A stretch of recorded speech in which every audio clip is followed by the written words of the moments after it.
Hi everyone, Eric Zippy here with howtotakeawesomephotos.com and Facebook How to Take Awesome Photos. I wanted to give some tips since 4th of July weekend is coming up here in the States, and it's an awesome time and there's a lot of chances to go take pictures of fireworks.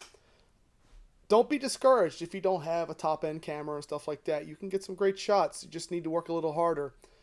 Even with an iPhone or other mobile device, you can get great images as well. The key to getting great fireworks shots is being able to stabilize your camera and keep it still during the exposures. I don't care how you do it, tripod, strapping it to a tree, improvise whatever you can, but that camera needs to be still, and then we can go on from there. Another important piece of equipment is a cable release. You can even get them for iPhones now, so that's not even a problem. The ideal setup to do fireworks would be a digital SLR, a cable release, and a tripod that you're able to use at bulb exposure. Many of the point and shoots can do the same thing with bulb exposure, even cable release, or even using a self timer. Also, if your camera is capable of shooting in RAW file format, you definitely want to do that to take advantage of all the exposure detail, because there's quite a bit of dynamic range and contrast when shooting fireworks. As far as composition, I'm going to leave you guys to figure out how best to compose an image. But I can tell you some fun things to work with are shooting fireworks over water, or other reflective surfaces, or even bouncing them off of reflective windows. That can be a lot of fun as well. Okay, I'm going to move on now to exposure. Exposure is actually pretty interesting when it comes to fireworks. Once you have your camera locked down and you're still, then you're able to open up the actual shutter speeds quite a bit. The range I recommend, and it's the ones I've gone through, looked through all my files and stuff, and I can tell there's an average of what has yielded the best images, and that's been 4 to 6 seconds. A lot of people just say let it on bulb and let it go. That's a good idea. I'm always counting when I do that, so I know roughly when I'm doing it, but it's nothing like going back and checking my files and seeing that 4 to 6 seconds is definitely spot on. F-stop depends on how close you are to the fireworks, how bright they are, and etc. and that. But I have found from F11 to F14 work the best at ISO 200. You can adjust your settings upwards or downwards of that, but the important part also is the shutter speed, the 4 to 6 seconds of having the shutter be open. If you're using a mobile device, like an iPhone or some of the Samsung products or any other type of product like that, you may not have direct exposure control, though there are some apps out there that can give you longer exposures. I haven't used too many of them, so I'm not going to recommend any in particular.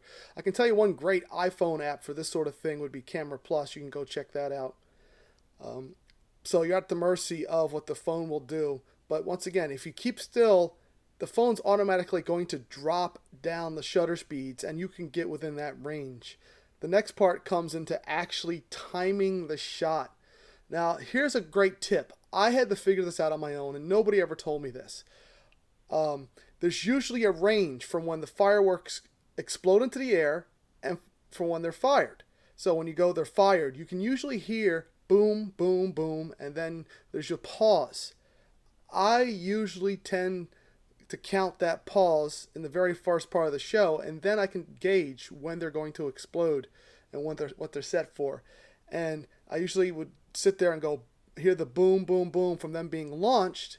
I'll go 1, 2, 3, hit my shutter release, hit my shutter, open it, and usually I'd be able to catch it. It takes some practice, some timing, and then I would leave it open. I'm shooting on bulb when I do this, and I count 1, 2, 3, 4, and then I usually release it. There's some practice of going back and forth and figuring out what works. And what's really nice is with the film age, you had to just hope you got it. But now with the digital age, you can see if it's working. You can adjust mid-show for things like that, exposure. So you're good to go for that. Here's the tip on focusing. If you have an iPhone and you're able to, or other mobile device, or a point and shoot camera, you might want to lock your focus at infinity, but definitely take the autofocus off. It is going to just hunt and peck, and it's going to not be good. Also, if you're shooting with a DSLR where you can control the focus and you're using the aperture that I was recommending, don't put it exactly at infinity focus. Take it a step back, so that way, because I find a lot of the marking for infinity focus on these lenses and cameras is a little off, and you end up without exposure. But with the depth of field that we're using for the settings I recommended, you'll have plenty of overlap that should result in good sharp pictures. I hope this has answered some of your questions on how to shoot great fireworks, and I wish you the best of luck in shooting. If you have any questions, you can always post them or go to Facebook, howtotakeawesomephotos.com, and I'll try to answer them for you the best that I can. And thank you for listening. This is Eric Zippy of howtotakeawesomephotos.com, Torchiar Arts, and have a happy and safe 4th.